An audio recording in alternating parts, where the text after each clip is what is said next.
ಸ್ನೇಹಿತರೆ, ನಿಮ್ಮೆಲ್ಲರಿಗೂ ಭೀಮನಮೋಷ ದಿನದ ಲಾಗಿಗೆ ಸ್ವಾಗತ. ಆ, ಈಗ ತಾನೇ ನಮ್ಮ ಮನೇಲಿ ಪೂಜೆ ಮುಗಿಸೋದು.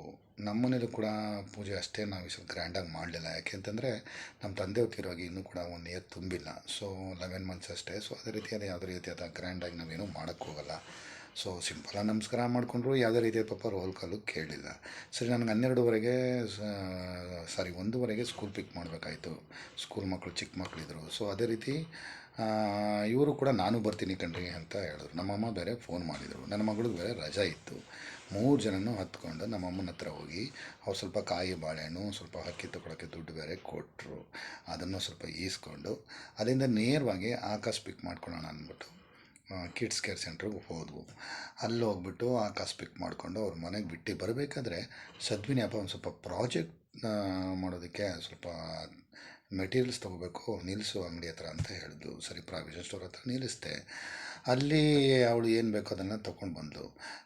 ನೋಡಿ ಫ್ರೆಂಡ್ಸ್, ನಾವು ಪೇರೆಂಟ್ಸ್ ಆಗಿ ಒಂದು ಮಾತು ಹೇಳ್ತೀನಿ. ಮಕ್ಕಳು ಬರೀ ಔಟ್ ಆಫ್ ರ್ಯಾಂಕ್ ಬಂದರೆ ಮಾತ್ರ ಅವ್ರಿಗೆ ಜ್ಞಾನ ಬೀಳುತ್ತೆ ಅಂದ್ಕೊಳ್ಳೋದು ನಮ್ಮ ಅಷ್ಟೇನು ಚೆನ್ನಾಗಿಲ್ಲ ಅಂದ್ಕೋತೀನಿ. ಯಾಕೆಂದರೆ ಒಂದು ಮಗು ತನ್ನ ಸ್ಕಿಲ್ನ ಒಂದು ಪ್ರಾಜೆಕ್ಟಲ್ಲಿ ತೋರಿಸೋದೇ ತುಂಬ ಮುಖ್ಯ ಆಗಿರುತ್ತೆ, ವೆರಿ ಇಂಪಾರ್ಟೆಂಟ್. ಯಾಕೆಂದರೆ ಒಂದು ಮಗು ಒಂದು ಪ್ರಾಜೆಕ್ಟ್ನ ತಾನೇ ಸ್ವತಃ ಮಾಡಿ ಆ ಮಗು ಅದನ್ನು ನೋಡಿ ಆನಂದ ಪಟ್ಟಾಗ ಆ್ಯಸ್ ಎ ಪೇರೆಂಟ್ಸ್ ಆಗಿ ನಾವು ಆ ಮಗುವಿನ ಆನಂದ ನೋಡಿದ್ರೆ ನಮಗೆ ಯಾವ ಥರ ಹ್ಯಾಪಿನೆಸ್ ಸಿಗುತ್ತೆ, ಎಷ್ಟು ನಾವು ಖುಷಿ ಪಡ್ತೀವಿ. So very important.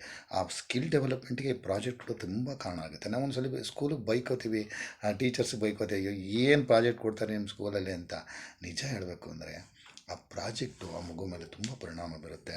ನಮಗೆ ಕಷ್ಟ ಅನಿಸ್ಬೋದು ಸ್ವಲ್ಪ, ಅಯ್ಯೋ ಕೊಡಬೇಕಾಗಿತ್ತು, ಆದರೆ ಆ ಸ್ಕಿಲ್ ಡೆವಲಪ್ಮೆಂಟ್ ಆಗಿದೆ ಆ ಪ್ರಾಜೆಕ್ಟಲ್ಲಿ. ಒಂದು ಪ್ರಾಜೆಕ್ಟ್ನ ಹೇಗೆ ಮಗು ನಿರ್ವಹಿಸ್ತಾರೆ ಅನ್ನೋದು ತುಂಬ ಮುಖ್ಯ ಆಗಿರುತ್ತೆ. ಸೊ ಆ್ಯಸ್ ಎ ಪೇರೆಂಟ್ಸ್ ಆಗಿ ಹೇಳ್ತಾ ಇದ್ದೀನಿ, ಮಕ್ಕಳು ಏನಾದರೂ ಪ್ರಾಜೆಕ್ಟ್ ಮಾಡಬೇಕು ಅಂದಾಗ ಅವರಿಗೆ ಸಪೋರ್ಟ್ ಮಾಡಿ, ಅವ್ರ ಬೆನ್ನಿಂದ ನಿಂತ್ಕೊಳ್ಳಿ, ಅವರಲ್ಲಿ ಕ್ರಿಯೇಟಿವಿಟಿ ಮೈಂಡ್ ಬೆಳೆಯೋದಕ್ಕೆ ಅವಕಾಶ ಮಾಡಿಕೊಡಿ ಅಂತ ನಿಮ್ಮಲ್ಲಿ ಕೇಳ್ಕೊಳ್ತಾ ಇದ್ದೀನಿ. ಇವತ್ತಿನ ಈ ಮಿನಿ ಲಾಗ್ ಇಷ್ಟ ಆದರೆ ದಯವಿಟ್ಟು ನನ್ನ ಯೂಟ್ಯೂಬ್ ಚಾನಲ್ ರಾಯರ ಸೂರಿ ಬೃಂದಾವನನ್ನು ಸಬ್ಸ್ಕ್ರೈಬ್ ಮಾಡ್ಕೊಳ್ಳಿ, ಲೈಕ್ ಮಾಡಿ, ಕಾಮೆಂಟ್ ಮಾಡಿ. ಥ್ಯಾಂಕ್ ಯು, ನಮಸ್ತೆ.